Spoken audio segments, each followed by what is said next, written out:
अस्सलाम वालेकुम dear viewers, Mohammad Asif आपको अपना स्मार्ट टैक्स सॉल्यूशन चैनल में खुश आमदीद कहते हैं। आज हम देखेंगे कि किस तरह इनकम टैक्स रिटर्न जिसमें सैलरी भी हो और बिजनेस इंडिविजुअल भी दोनों इनकम हो शामिल हो तो वो कैसे अपने रिटर्न को फाइल कर सकते हैं। हम FBR के मेन पेज पे आएंगे। यहाँ पे आके हम लॉगिन करेंगे। इनकम टैक्स पे जाके इसको लॉगिन करके हम आ गए मेन पेज के ऊपर। इधर हम डिक्लेरेशन में जाके नॉर्मल रिटर्न, ये सबसे पहले ऑल ऑप्शंस के अंदर returns and statements original simplified, दूसरे नंबर पर रिटर्न्स एंड स्टेटमेंट्स ओरिजिनल, इस पर क्लिक करेंगे। फिर इसके बाद हमने सिर्फ सैलरी वाली नहीं ओपन करनी, क्योंकि इसमें हमारा एक सैलरी और दोनों और बिजनेस इनकम भी हो, तो उसको हम नॉर्मल रिटर्न ओपन करेंगे। 2023 इसको हमने ओपन किया। इसके बाद जो है हम इसको कंटिन्यू कर लेंगे। हमारे सामने मेन पेज जो आएगा, इसमें सबसे पहले आ रही है सैलरी, इनकम फ्रॉम सैलरी।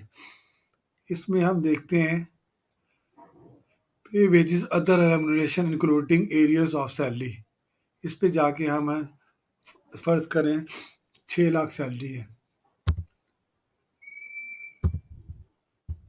हम सालाना सैलरी जो है वो 6 लाख रुपए, इसको ऐड करके कैलकुलेट कर लेंगे।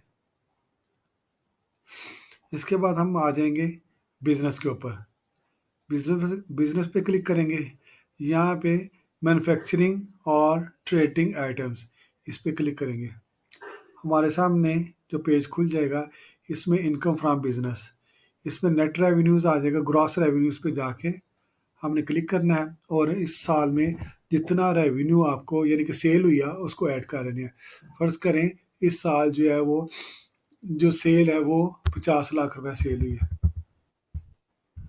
इस पे जाके हम क्लिक करेंगे, कैलकुलेट करेंगे, ये हमारी सेल आ जाएगी।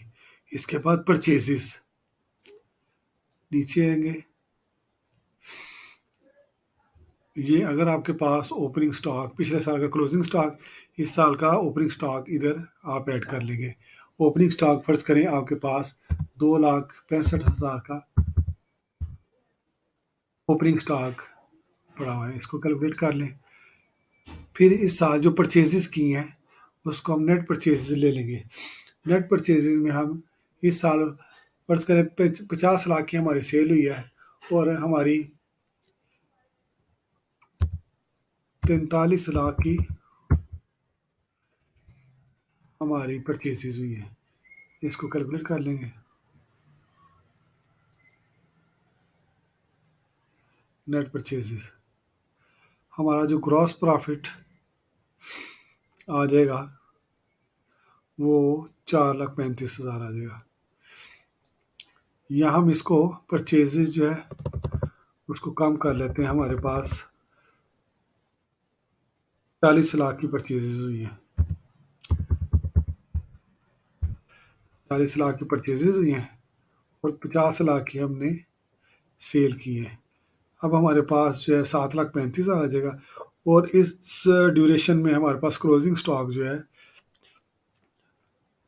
2,40,200 का जो है वो क्लोजिंग स्टॉक पड़ा हुआ है। इस पर हम जाके कैलकुलेट कर लेंगे। अब हमारे पास ग्रॉस प्रॉफिट 9,75,200 का ग्रॉस प्रॉफिट आ गया। अब हम देखते हैं हमारे एक्सपेंसेस, बिजनेस एक्सपेंसेस कौन कौन से हुए हैं। अब हमने इधर management, administrative, selling and financial expenses पे क्लिक करना है। हमारे सामने एक्सपेंसेस का पेज खुल जाएगा। इसको साथ साथ सेव भी करते रहें ताकि डाटा जो है वो महफूज रहे। अब हमने इधर देखना है हमारे सामने management, administrative, selling and financial expenses कौन से आ गए। इसमें सबसे पहले रेंट, अगर आपने दुकान का या जिस सेटअप पे आपने अपना बिजनेस बनाया हुआ है इसका रेंट, पूरे साल का रेंट जो है ना वो ले लेना है। फर्ज करें 1,20,000 आपने रेंट दे दिया है और इसके बाद कोई टैक्सेस वगैरह आपने पे किए हैं तो वो आप इधर ले लेते हैं। फर्ज करें 45,000 के आपने टैक्सेस पे किए हैं पूरे साल के अंदर। सैलरीज अगर कोई एम्प्लॉय रखा हुआ है आपने तो इसकी सैलरीज भी ले लेते हैं। 1,80,000 हम सैलरी ले लेते हैं। एक बंदा फर्ज करें 15,000 रुपये रखा हुआ है, वो 1,80,000 सैलरी आ जाएगी। इसके अलावा ट्रैवलिंग के ऊपर जो खर्चा है, ट्रैवलिंग के ऊपर आप फर्ज करें 50,000 रुपये आपका पूरे साल में ट्रैवलिंग के ऊपर खर्चा है। और इसके बाद ये बिजनेस ट्रैवलिंग में बात हो रही है। इसके बाद इलेक्ट्रिसिटी बिल में आपका 48,000 फर्ज करें आपने इधर आपका एक्सपेंस आया है इलेक्ट्रिसिटी, गैस और वाटर का। कम्युनिकेशन में आपका एक्सपेंस जो है वो 20,000 आपके एक्सपेंसेस फर्ज करे हुए हैं। उसके बाद रिपेयर मेंटेनेंस पे आपने फर्ज करें कोई खर्चा नहीं किया। और इसके बाद प्रिंटिंग एंड स्टेशनरी के ऊपर आपने 15,800 जो है इसमें एक्सपेंस किया है। इसी तरह आपके बाकी प्रोफेशनल चार्जेस में 10,000 आपने प्रोफेशनल चार्जेस पे किए हैं। और अदर में आ जाएंगे अब हम, आपके बाकी जो है अदर एक्सपेंसेस में हम इसमें ले लेंगे। और कोई एक्सपेंसेस आपके देखते हैं कि चैरिटी है, डोनेशन है, ब्रोकरेज कमीशन दिया है, और बाकी जो है अदर एक्सपेंसेस हमारे 1,85,000 हमारे अदर एक्सपेंसेस हमने कैलकुलेट कर लेंगे। इसी तरह हमारे इनडायरेक्ट एक्सपेंसेस 6,73,800 के हमारे एक्सपेंसेस और नेट प्रॉफिट हमारे पास 3,04,000 नेट प्रॉफिट, अकाउंटिंग प्रॉफिट जिसे बोलते हैं, आ जाएगा। इसी तरह अब आपकी दो इनकम्स जो है ना इसमें कैलकुलेट हो जाएगी। एक इनकम होगी सैलरी की, और इधर जाके आप टैक्स चार्जेबल पेमेंट्स में देखना है, कंपटीशन में जाना है, देखना है आपका टैक्स 22,675 आपका टैक्स बन गया, जिसमें आपकी 6 लाख सैलरी इनकम है और 3,02,400 जो है बिजनेस इनकम। दोनों इनकम्स का टोटल जो है तो आपके पास 9,01,400 बन गया, और 22,675 जो है ना आपका टैक्स चार्जेबल बना। ये टैक्स जो है आपने पे करके तो इसको जो एडमिटेड टैक्स में आ गए। इधर एडमिटेड अगर तो आपकी डिडक्शन हुई है, कोई इनकम टैक्स बिजली के बिलों में या कोई और इनकम टैक्स डिडक्ट हुआ है, तो आपने एडमिसिबल एडमिसिबल टैक्स में जाके उसको क्लेम कर लेना, टेलीफोन के ऊपर, मोबाइल के ऊपर, या कोई इसी तरह जो है बिजली के बिल। तो इधर आपने मुख्तलिफ सेक्शंस के अंदर जहाँ जहाँ भी आपका होगा वो आपने इलेक्ट्रिसिटी का है तो इधर 235 सेक्शन में, और अगर मोबाइल का है तो आपको 236 सेक्शन, और सेलुलर जो है 236(1)(a) में जाके आपने उसको क्लेम कर सकते हैं। इस तरह बाकी रिमेनिंग जो है आपका टैक्स जो है वो कंपटीशन में जाके आपने उसको, अदरवाइज आपने ये इधर से PSID क्रिएट करना है और उसके पेमेंट जो है ना वो जमा करा के इसको सबमिट कर सकते हैं। इससे पहले सबमिट करने से पहले आपने वेस्ट स्टेटमेंट अपडेट कर लेना है। इधर आपने पर्सनल एक्सपेंस, आपके ज़ाती खर्चे जो हैं पूरे साल के अंदर मुख्तलिफ हेड्स दिए हुए, मेडिकल के ऊपर, एजुकेशन के ऊपर, फंक्शनिंग के ऊपर, मुख्तलिफ हेडों में आपने पर्सनल ज़ाती अखराजात आपने इधर ले लेने हैं। आपके फर्ज करें इनकम थी 9 लाख, इनकम थी आपकी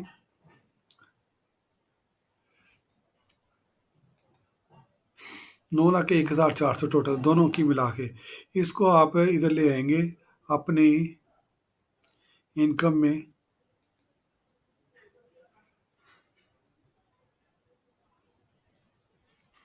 इनकम फ्रॉम 9,01,400 ये आपकी इनकम आ गई। इसको कैलकुलेट कर लें और फिर आपने इधर पर्सनल एक्सपेंसेस डाल लेने हैं। इसमें आपके पर्सनल एक्सपेंसेस में मुख्तलिफ हेड्स के अंदर आ रहे हैं, मैं एग्रीगेट डाल रहा हूँ। इधर आपके 5 लाख फर्ज करें एक्सपेंसेस हो गए, पूरे साल के अंदर आपने 5 लाख रुपए एक्सपेंसेस कर दिए। इसको कैलकुलेट कर लें और रिमेनिंग जो आपके पास बच जाएगा वो उसको आपने 4,01,400 ये बच जाएगा, इसको आपने कैश में ले लेना है। 4,01,400 ये कैश, नॉन बिजनेस कैश 4,01,400 में ये आपने ऐड कर लेना कैश के अंदर। और आप इसी तरह कैलकुलेट करने से आपका रिकॉन्सिलेशन में जाके देखना आपका इधर अन रिकॉन्साइल्ड अमाउंट कोई भी नहीं है, इसका मतलब आपका बैलेंस बराबर हो गया। इस तरह आपने इसको सेव करना है और इधर इधर इसको सबमिट कर देना है। सबमिट पे दबाएंगे तो आपको रिक्वायर्ड करेगा पिन कोड लगा के इसको सबमिट कर दें। इस तरह आप इजीली घर बैठे आपकी रिटर्न जो है सैलरी वाली भी और बिजनेस की दो अगर इकट्ठी है तो आप इस तरह कर सकते हैं। अगर एक है तो आप इसको सिर्फ सैलरी में लेके सबमिट कर सकते हैं। अगर आपकी बिजनेस की है तो बिजनेस को सेपरेट सब सबमिट कर सकते हैं। अगर दोनों है तो दोनों इनकम्स को इसके अंदर लेके आप सबमिट कर सकते हैं। बहुत शुक्रिया। मेरा channel tax solution smart tax solution को ज़रूर सब्सक्राइब करें, लाइक करें। बहुत शुक्रिया। अस्सलाम वालेकुम।